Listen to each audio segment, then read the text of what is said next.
हर हर महादेव प्रिय दर्शकों। शब्दों की ताकत को कतई कम मत समझिए। शब्दों की ताकत को कम मत समझिए, क्योंकि एक छोटा सा हाँ और एक छोटा सा ना पूरी जिंदगी बदल देता है। उसी तर्ज पर मैं कहूंगा कि समय के महत्व को भी कभी कम मत समझिए। 16 दिसंबर से लेकर के 31 दिसंबर के बीच का समय है, इसको भी कम मत समझिए, इसकी अहमियत को कम मत समझिए।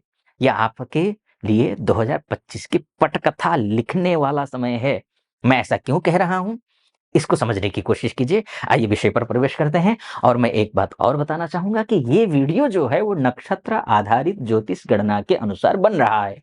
तो नक्षत्रों की बात होगी कि कौन सा ग्रह किस नक्षत्र में जाएगा, क्या फल देगा, इस विषय पर बात होगी। तो आइए समझते हैं। तो सबसे पहले तो आपके कर्मेश की बात कर लेते हैं। ये थोड़ा सा कर्मेश यानी कि आपके सूर्य, सूर्य कैसे हैं आपके, ये बात है। सूर्य मूल नक्षत्र में है, केतु का नक्षत्र है। काम के प्रति कंफ्यूज होंगे आप, ये आपके माइनस पॉइंट है। काम बिगड़ेगा ये मैं नहीं कह रहा हूं, लेकिन कंफ्यूजन आएगा। आपको लगेगा ये होगा नहीं होगा, कैसे करें क्या करें, कैसे संपन्न करें, टारगेट पूरा करना है, होगा कि नहीं होगा, इसको लेकर के असमंजस में रहेंगे। लेकिन सूर्य 15 तारीख से लेकर के ग्रह गोचर के हिसाब से अगर हम देखते हैं तो ये जो सूर्य है ये मकर राशि में, धनु राशि में आ जाएंगे, आपकी राशि से निकल करके। धनु राशि मित्र राशि होता है। बस अपने वाणी पर कंट्रोल रखना, अपने शब्दों पर कंट्रोल रखना, आपका काम बन रहा है। कंफ्यूजन रहेगा लेकिन काम बनेगा। तो लेकिन ध्यान रखिएगा, इसके जो देवता होते हैं वो निऋति होते हैं। जो मूल नक्षत्र के जो देवता होते हैं वो निऋति होते हैं, और निऋति जो होते हैं वो राक्षस की श्रेणी में आते हैं। लड़ना नहीं, झगड़ना नहीं, परेशान होना नहीं, अपने आप को नेगेटिविटी से मत घेर लेना, बस इतना निवेदन करूंगा मैं। अन्यथा आपका काम बन रहा है, 100% बन रहा है। मैं 100% तो ये केवल ग्रह गोचर देख करके कहीं नहीं बोलूंगा ये, लेकिन हाँ ये जरूर बोलूंगा कि आपके कुंडली में अगर सूर्य अच्छा है तो आप सफल हैं। ठीक। सूर्य के लिए आपको ये आपको आदित्य हृदय स्तोत्र का पाठ करना पड़ेगा। ये पाठ करिएगा, सुबह जल्दी उठिएगा। शासन से प्रशासन से जुड़े हुए कार्य बनेंगे आपके, कंफ्यूजन के साथ में लास्ट मोमेंट पे बनेंगे काम, लेकिन काम बनेंगे। चलिए, इस पर ये सूर्य की बात हो गई। बात सूर्य की केवल नहीं करेंगे, सूर्य तो आपके लिए महत्वपूर्ण है ही, कोई शक है ही नहीं इसमें। सूर्य तो ब्रह्मांड का राजा है। सूर्य के बिना तो कौन ग्रह क्या कर सकता है। जो भी ग्रह सूर्य के नजदीक जाते हैं अपने आप को समर्पित कर देते हैं, अपनी रोशनी खो बैठते हैं। तो इसलिए सूर्य की मैंने सबसे पहली बात की। तो इसके साथ में और मैं बात करूंगा, बुध की बात करूंगा, यानी कि आपके सोर्स ऑफ इनकम की बात करूंगा, विदेश यात्रा की बात करूंगा, सोर्स ऑफ इनकम की बात करूंगा, बड़े भाइयों के साथ, छोटे भाइयों बहनों के साथ, बड़े भाई बड़े बहनों के साथ में रिश्ते कैसे रहने वाले हैं, जो आप तक पैसे आने वाले हैं वो पैसे कितने पहुंचेंगे, आप तक पहुंचेंगे नहीं पहुंचेंगे, इस विषय को देखने वाला अगर कोई ग्रह है तो वो बुध है। बुध रहेगा अनुराधा नक्षत्र में कब तक, 24 दिसंबर तक। और ये 24 दिसंबर तक जो बुध हैं इस नक्षत्र में, ये क्या फल देंगे आपको।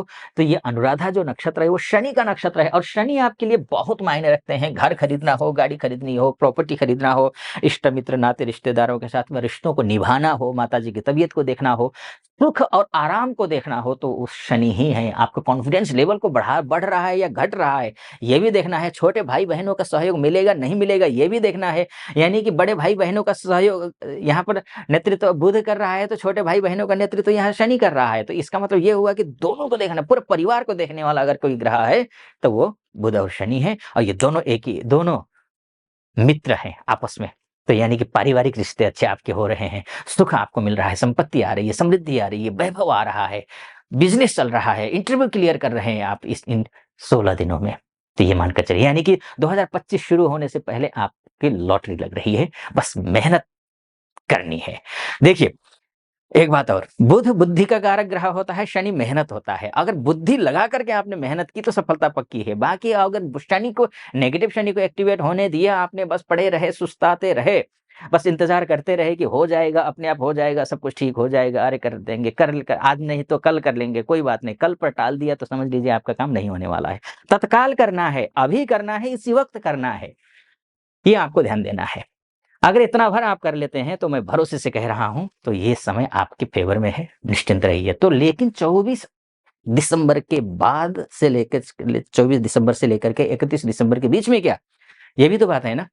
बुध ज्येष्ठा नक्षत्र में है, अर्थात वो स्वयं अपने नक्षत्र में है, अपने ही नक्षत्र में है, तो फिर सैया भय कोतवाल, तो फिर डर काहे का? तो अपने घर में रहेंगे, बस बुद्धि लगा करके काम कीजिए, मेहनत कीजिए, अच्छा है, बहुत बढ़िया, शानदार है। लेकिन एक बात मैं और कहूँगा, आपके जो मंगल हैं, मंगल जो हैं, ये उतने अच्छे नहीं हैं, ये आपको ध्यान रखना होगा। ये नीच के हैं, जनवरी तक नीच के ही हैं, 21 जनवरी तक। और इसके साथ में अ, पुष्य नक्षत्र में भी रहेंगे। तो पुष्य नक्षत्र शनि का नक्षत्र होता है और शनि और मंगल के बीच में अच्छा नहीं होता है। जहाँ ये शनि और बुध मिल करके भाई बंधुओं के साथ में छोटे भाई बहनों, बड़े भाई बहनों, परिवार हो सबको ठीक कर रहे थे, लेकिन मंगल बिल्कुल एंटी प्लैनेट होता है। वो गलतियाँ ढूँढ-ढूँढ कर लाता है। जो आपने किया ही नहीं, वो भी दोष आपके ऊपर मढ़ देता है ये। झूठा आरोप लगा देता है। तो इस बात का भी ध्यान रखना है। हनुमान चालीसा का पाठ करना है। नित्य प्रतिदिन करना है हनुमान चालीसा का पाठ, बल्कि हनुमान मंदिर जाइए, मंगलवार के दिन चमेली का तेल का एक मुखी दीपक जलाइए, लाल आसन पर बैठ करके हनुमान चालीसा का पाठ कीजिए। ऐसा अगर करते हैं तो ये ऋण से, रोग से, शत्रु से और दुश्मनी से बच जाएँगे आप। झूठे आरोपों से बच जाएँगे आप। ये आपको करना है, ठीक है? तो ये है आपके लिए, लेकिन मैंने मोटा-मोटी तौर पर आपको बताने की कोशिश की है। एक निवेदन करना चाहूँगा, यहाँ तक पहुँचे हैं और मेरा विश्लेषण आपको सटीक लग रहा हो, तो चैनल को सब्सक्राइब कर दीजिएगा, वीडियो को लाइक और कमेंट बॉक्स में जाकर के महादेव का भक्त हूँ, जैसे मैं कहता रहता हूँ अपनी वीडियो में, और आप पर भी महादेव की कृपा बनी रहे, ऐसी मेरी कामना। कमेंट बॉक्स में हर हर महादेव 5 बार, 11 बार, 21 बार, जो भी श्रद्धा बनी लिख दीजिएगा। चलिए फिर से लौटकर वापस विषय पर आते हैं। तो बुध की बात हो गई, बुध की बात शुक्र की बात कर लेते हैं। शुक्र के बिना दाम्पत्य जीवन कहाँ अच्छा हो सकता है? शुक्र के बिना वृश्चिक राशि वालों के लिए या वृश्चिक लग्न वालों के लिए ये शुक्र के बिना बिज़नेस भी अच्छा नहीं हो सकता है। तो शुक्र का अच्छा होना चाहिए, पार्टनरशिप अच्छी नहीं हो सकती है। शुक्र का अच्छा होना बहुत ज़रूरी है। तो शुक्र ऐसी स्थिति में बहुत अच्छी स्थिति में है। ग्रह गोचर के हिसाब से देखें, श्रवण नक्षत्र और धनिष्ठा नक्षत्र में है। दोनों ही नक्षत्र चंद्रमा का नक्षत्र है और मंगल का नक्षत्र है। चंद्रमा का नक्षत्र चंद्र बहुत अच्छा है, भाग्येश चंद्रमा है, तो भाग्येश चंद्रमा से फिर क्या चाहिए? जब बिज़नेस का ग्रह, दाम्पत्य जीवन का ग्रह, पार्टनरशिप का ग्रह और विदेश हाउस का ग्रह, विदेश में रहने वाली माताएँ-बहनों का ग्रह, एमएनसी में काम करने वाले भाई-बंधु, माताएँ-बहनों का ग्रह, जो विदेश जाना चाहते हैं, बच्चे एजुकेशन वीज़ा को लेकर के हो या फिर वर्किंग वीज़ा के तहत जाना चाह रहे हो आप, तो आप सभी के लिए भी तो ये शुक्र ही देखेगा ना। और शुक्र जो है भाग्येश के नक्षत्र में अर्थात चंद्रमा के नक्षत्र में बैठेगा। तो ये निश्चिंत रहिए, फिर तो आपके लिए लग्ज़री लाइफ़ आप जीने जा रहे हैं। नया वर्ष वैसे भी सामने खड़ा है। तो नया वर्ष में कुछ अच्छा आ रहा है, वैभव आ रहा है, समृद्धि आ रही है, लक्ष्मी आ रहा है, लक्ष्मी आ रही हैं, लक्ष्मी का वास होगा नहीं होगा वो अलग बात है। लेकिन पैसा आने वाले पैसे, लक्ष्मी का वास कितना होगा आपके घर में वो तो आपकी कुंडली देखकर ही पता चलेगा। लेकिन जो आने वाले पैसे हैं वो आते हुए दिखाई दे रहे हैं। और एक बात कहना चाहूँगा, ये मैंने मोटा-मोटे तौर पर आपको बताने की कोशिश की है। यही होगा, यही परम सत्य है, यही कटु सत्य है, यही अकाट्य है, ऐसा मैं गारंटी नहीं लेता हूँ।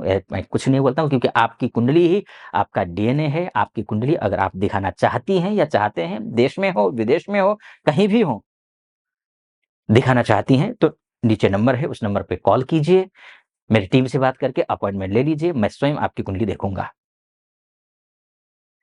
आगे बढ़ूँ मैं, ये 22 दिसंबर तक है, श्रवण नक्षत्र में यानी कि भाग्येश के नक्षत्र में। 22 दिसंबर के बाद मंगल के नक्षत्र में, धनिष्ठा नक्षत्र में शुक्र जाएँगे। शुक्र धनिष्ठा नक्षत्र में जाने का मतलब ये है कि आपका कॉन्फिडेंस लेवल बढ़ेगा, क्योंकि पैसा आएगा, तो कॉन्फिडेंस भी बढ़ेगा। वीडियो लंबा हो जाएगा, इस वीडियो को यहीं पर समाप्त करता हूँ। अगर आप वार्षिक राशिफल 2025 कैसा रहने वाला है वृश्चिक राशि वालों के लिए, ये देखना या जानना चाहती हैं, तो नीचे डिस्क्रिप्शन में लिंक है, उस लिंक को क्लिक कीजिए। क्लिक करके उसको फॉलो कर सकती हैं आप या कर सकते हैं आप। फिलहाल इस वीडियो को यहीं पर समाप्त करता हूँ। कैसा लगा आपको वीडियो? सटीक लगा हो, चैनल को सब्सक्राइब, वीडियो को लाइक और कमेंट बॉक्स में जाकर के हर हर महादेव अवश्य लिख दीजिएगा। अनुमति चाहूँगा। हर हर महादेव।